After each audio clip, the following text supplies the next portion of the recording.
The homosexual movement definitely wants to get everybody's kids interested in homosexuality. They want to have access to as many kids as they can. That seems to be almost the essence of the homosexual mentality.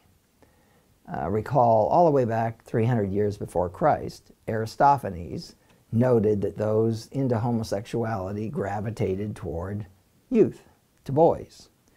And there's a long list of research done both by non-homosexuals and homosexuals that shows that there is a disproportionate proclivity toward kids and disproportionate molestation of kids by male homosexuals, certainly boys. The countries which approximate the homosexual ideal in this regard are Afghanistan and Pakistan.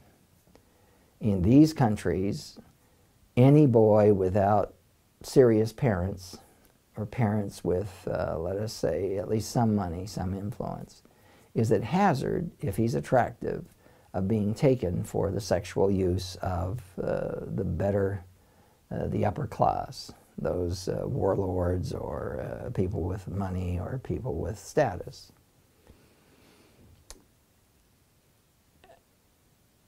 Every little boy in Pakistan is not at risk, but many are.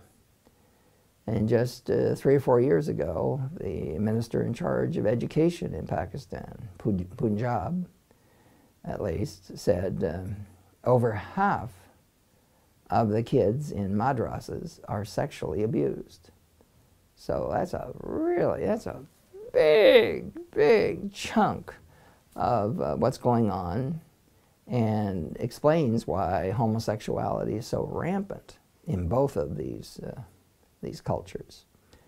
Now, it doesn't explain why the Muslim religion tolerates this. Homosexuality is illegal in Pakistan. I think it is in Afghanistan as well, but it's practiced widely, and the use of boys is considered to be far better than the use of women. It's just, that I think is the goal of the homosexual movement. They've been, in the past, very open about their desire for boys. Nowadays, I think they're a little bit more quiet. They don't say it as often. But in the surveys they've done and so forth, you see that many homosexuals, at least a quarter, third, admit to having sex with children. And in the studies that have been done, populations of people, heterosexual and homosexual, far more homosexuals are caught proportionately than heterosexuals fiddling with kids. So that's their goal, our kids. The transsexual, gender disorder type folk are interested in our children too. Somehow, at least some of them, seem to think that all kids ought to have a choice as to whether they want to be boys or girls. They had a choice, that is, the activists, and often society has paid for that choice, you know, the snip clip and whatever's going on. They will probably feel best about themselves if they can say, what you want to be sexually, boy or girl, is what you ought to be. It doesn't depend on what genitals you were born with. It depends on what you think. And from that standpoint, every little boy, every little girl ought to be given the opportunity to see what it's like to be a little boy if she's a girl, what it's like to be a little girl if he's a boy. They ought to have, instead of this notion that boys gang up with boys and they're against the girls and all that sort of thing that happens in young childhood, it should be, well, I might decide to become a girl. or a boy. And they want a flexibility there. They want us to change our culture so that every child ends up making a decision. And by the way, since so many sex changes happen, late in life, we're talking in the 30s and the 40s, even some people in their 50s decide, I really am the opposite sex. I guess they will only be happy until people, maybe born boys, decide to stay boys until they die. But all the way along, that almost at any instant, a boy might say, I've been a boy, I've been a man, I don't know, it could be interesting to... And both of these movements are aimed at our kids, and both of these movements hurt the overwhelming, or contribute to the overwhelming problem of our time, which is too few children. The West needs kids, and both of these movements shrink the number of folk who are going to get married and have kids. Boy, that sure doesn't make any sense at all. To concentrate on what people feel. In the case of homosexuals, I feel that I'll have more love if whatever, with a same sex. Or in the case of the transsexuals, I feel I'll be better off if I can choose which snip job or whatever, I'm going to do.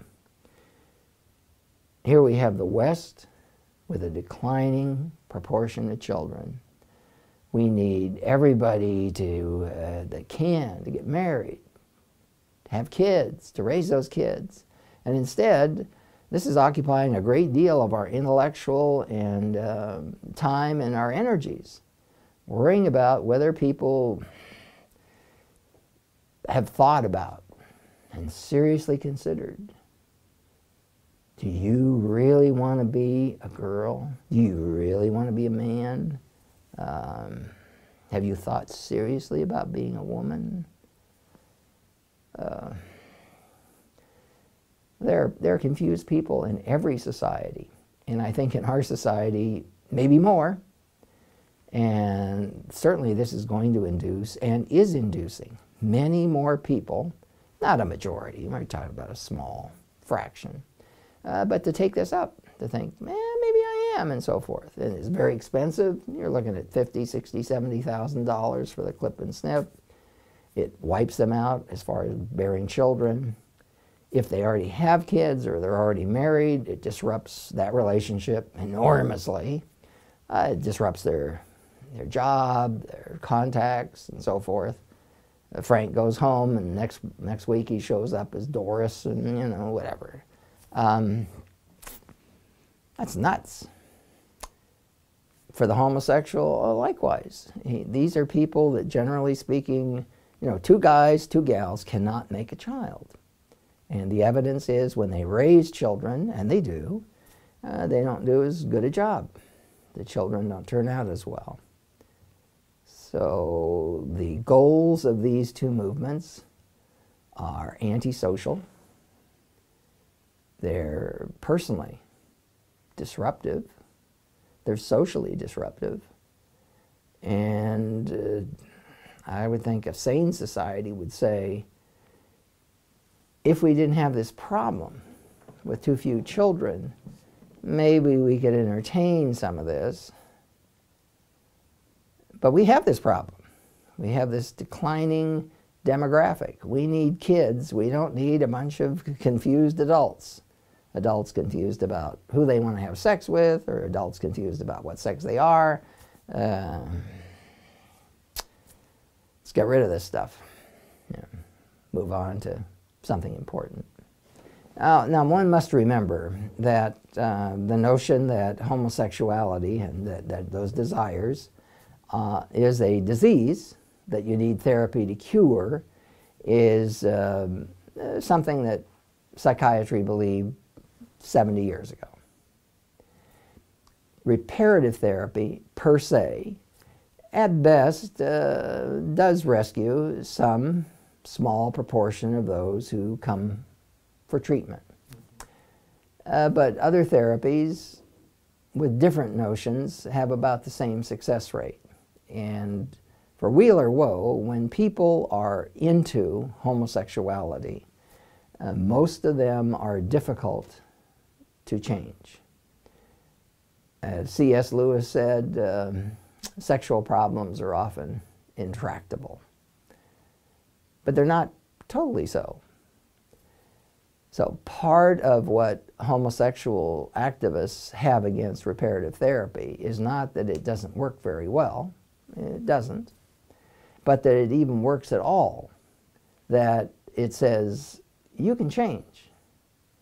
And both homosexuals and transsexuals would have us believe somehow they were mysteriously born with these tastes or needs, and they just don't want anybody being able to say, well, bosh, look, here are 10 guys that came to therapy. Yeah, it's only 10 out of 30, but they've switched, and they're no longer engaged in homosexuality.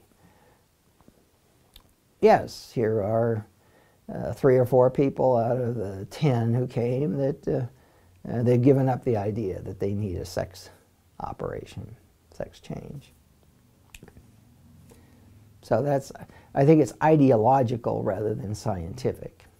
If it were scientific, they could advance arguments against, say, the notion that the reason people, guys, want to have sex with guys is because their father was distant or whatever. You know, reparative therapy has a certain constellation of things that happened or didn't happen to a boy, and that's why he wants homosexuality. And some of the time that makes some sense.